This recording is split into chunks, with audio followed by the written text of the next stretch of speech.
Okay, so for my Google Library, I have my 16 titles. I have organized it by the category that was brought up in the syllabus.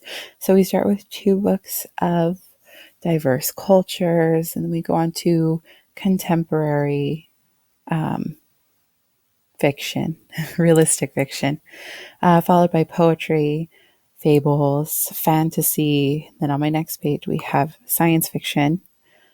Um, there we go. And nonfiction, followed by historical fiction. My biggest issue with historical fiction was I got a good majority of my books off of Amazon Prime and free Amazon Prime, Amazon Unlimited.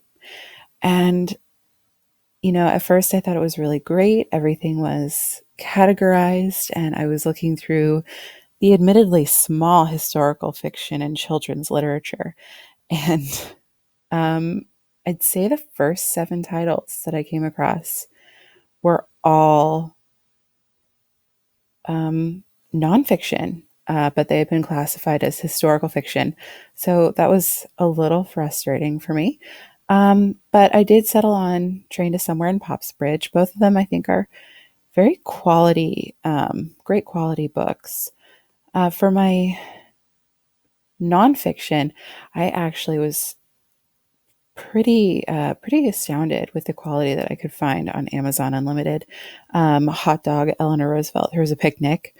I had a little bit of background knowledge on, but the Barbed Wire Baseball talks about baseball in internment camps during World War II. That was beautiful artwork and really well written story. Um, I was very pleased with my findings for that section. With my section for fables, I came across a series of fables. They come from different cultures. So we've got West African over here with Chinese right here with the empty pot. Um, I thought that was a great series. And for poetry, poetry has always been a struggle for me.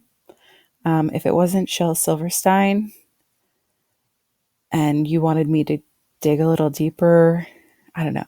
Poetry has been a little bit of a frustration for me for my entire life.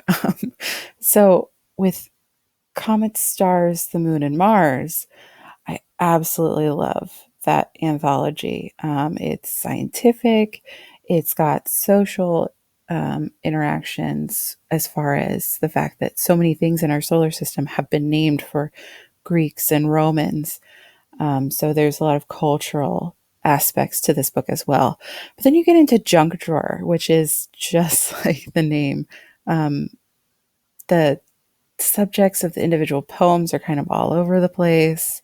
Some of them are make believe, some of them are about, I think one was just about dogs at a dog park.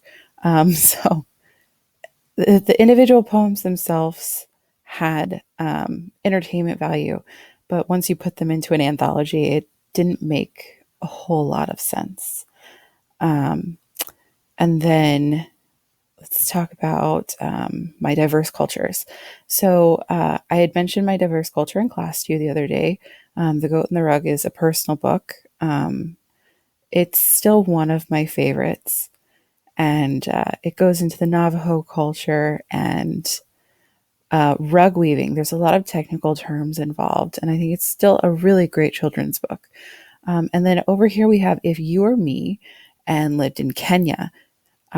This book is for a younger audience. I believe it was in the 3 to 5 year old category. And this book really talks more about vocabulary. So it gives you Kenyan words for like mother and father and school, things like that. It gives you just the bare minimum of cultural information. It's hard to see right now, but it does actually say as a secondary title a child's introductory course to cultures of the world. Either way, it's introductory, and it very much is introductory. It talks about like one social event, Carnival, and that's about it. Doesn't really go into much detail. So overall, I think that I was pleasantly surprised with the quality that I could find on Amazon Unlimited. And I'm a little pleased that my personal books that I have worked into this project are holding up pretty well. Goat in the Rug, Day the Goose Got Loose, June 29th, 1999.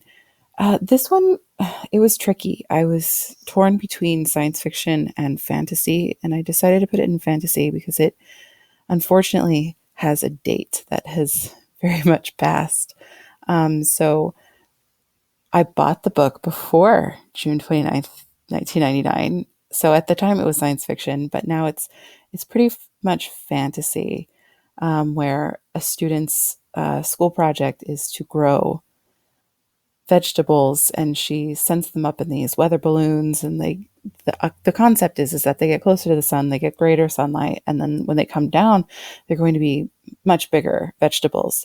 And then at some point she gets these vegetables touching down onto earth that are bigger than houses. And I won't give away the surprise. Maybe you'll get to look into it.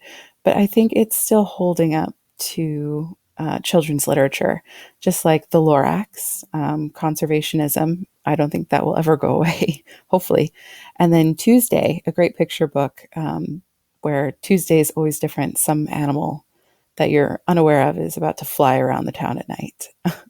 So I think I think this was a great tool. I definitely think that I learned a lot looking at these different genres. And the great thing I found was that a good majority of my books are fairly diverse. I know that we still need to make leaps and bounds to get more females in, um, more cultural recognition. But I think that we're making progress, and I think that was a great thing for me to see.